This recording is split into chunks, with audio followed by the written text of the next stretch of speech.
Hi hello, പ്രീതാസ് വ്ലോഗിലേക്ക് സ്വാഗതം. ഇന്ന് ഞാൻ ഇവിടെ ചൊരയ്ക്ക കൊണ്ടുള്ള ഒരു മെഴുക്കുവരട്ടിയാണ് ഉണ്ടാക്കുന്നത്. ഇതിന് ഉണ്ട ചൊരയ്ക്ക എന്നാണ് നമ്മുടെ ഇവിടെ നാട്ടിൽ പറയുന്നത്. ഇത് ഇങ്ങനെ സീസണിൽ ഈ വീടുകളിലൊക്കെ ഉണ്ടാകുന്ന ചൊരയ്ക്കയാണ്. നമ്മൾ കടയിൽ നിന്ന് വാങ്ങിക്കുന്ന മറ്റേ നീളമുള്ള ചൊരയ്ക്ക ഉണ്ടല്ലോ, അതല്ല. ഇത് ഇങ്ങനെ വീടുകളിലൊക്കെ ഉണ്ടാകുന്ന ചൊരയ്ക്ക നമ്മൾ കടകളിൽ കൊണ്ടുവെക്കുന്നത് വാങ്ങിച്ചതാണ്. നല്ല ചൊരയ്ക്കയാണ് ഇത് വെച്ച് നമുക്ക് തോരനുണ്ടാക്കാം, ഓലനുണ്ടാക്കാം, പിന്നെ ഉടച്ചുകറി ഉണ്ടാക്കാം. എല്ലാത്തിനും നല്ല ടേസ്റ്റുള്ള ഒരു ചൊരയ്ക്കയാണ്. ഇത് വളരെ പിഞ്ചായതുകൊണ്ട് ഞാനത് മെഴുക്കുവരട്ടി ഉണ്ടാക്കാമെന്ന് കരുതി. മെഴുക്കുവരട്ടിക്ക് ഇതിനകത്ത് ഞാൻ പച്ചമുളകും ഉപ്പും ഇട്ടിട്ടുണ്ട് കേട്ടോ. അത് ഞാൻ വീഡിയോ എടുക്കാൻ പറ്റിയില്ല, പെട്ടെന്ന് കറണ്ടും പോയി, അതുകൊണ്ട് അതങ്ങ് മിസ്സായിപ്പോയി. അത് പച്ചമുളക് നമുക്ക് ആവശ്യത്തിന് ചേർത്താൽ മതി കേട്ടോ. അവരവരുടെ എരിയുടെ ആവശ്യത്തിനനുസരിച്ച് പച്ചമുളക് ചേർക്കുക. ഇതിൽ ഞാനൊരു 2-3 പച്ചമുളക് ഇട്ടിട്ടുണ്ട്, ഉപ്പും ഇട്ടിട്ടുണ്ട്. രണ്ടും ചേർത്ത് ഒന്ന് അല്പനേരം അടച്ചു വെച്ച് ഒന്ന് ആവി കയറാൻ വെക്കണം. അതിനുശേഷം നമ്മളിങ്ങനെ തുറന്ന് നോക്കിയിട്ട് തേങ്ങ തിരുമിയത് അതിനകത്തങ്ങ് ഇട്ട് കൊടുത്താൽ മതി. ഈ തേങ്ങ തിരുമിയത് ചിലർ വേണമെങ്കിൽ നമുക്ക് അല്പം വെള്ളം ഒഴിച്ച് കൈവച്ചൊന്ന് ഒന്ന് ഞെരടിയിട്ട് ഇതിനകത്ത് ചേർത്ത് കൊടുത്താലും നല്ല ടേസ്റ്റായിരിക്കും.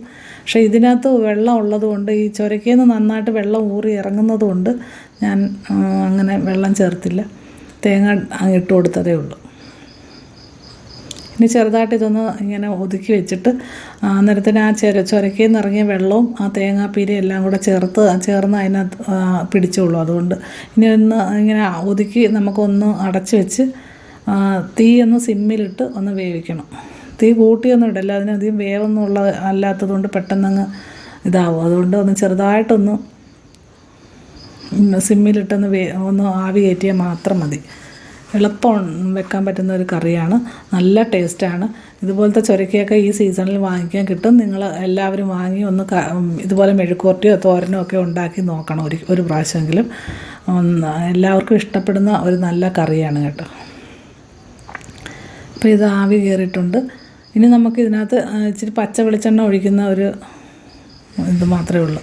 അതൊരു വെളിച്ചെണ്ണ ഒരു ശകലം ഒന്ന് ചേർത്ത് കൊടുത്താൽ മതി, അന്നേരം നല്ല ടേസ്റ്റായിരിക്കും. പിന്നെ നമ്മൾ അതിട്ട് വേവിക്കുകയൊന്നും വേണ്ട, പെട്ടെന്ന് തീ അണച്ച് വെച്ചാൽ മതി.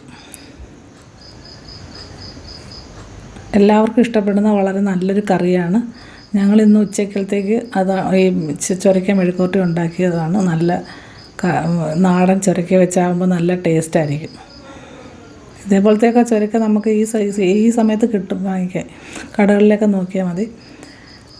ഇന്ന് പിന്നെ ഇതെല്ലാം കൂട്ടിയായിരുന്നു ഞങ്ങളുടെ ഇന്നത്തെ ഉച്ചക്കലത്തെ ഊണ്. ഇത് എല്ലാവർക്കും ഇഷ്ടപ്പെട്ടു എന്ന് കരുതുന്നു. ഈ ചൊരയ്ക്ക മെഴുക്കുവരട്ടി ഇതുപോലെ എല്ലാവരും ഒന്ന് ഉണ്ടാക്കി നോക്കണം.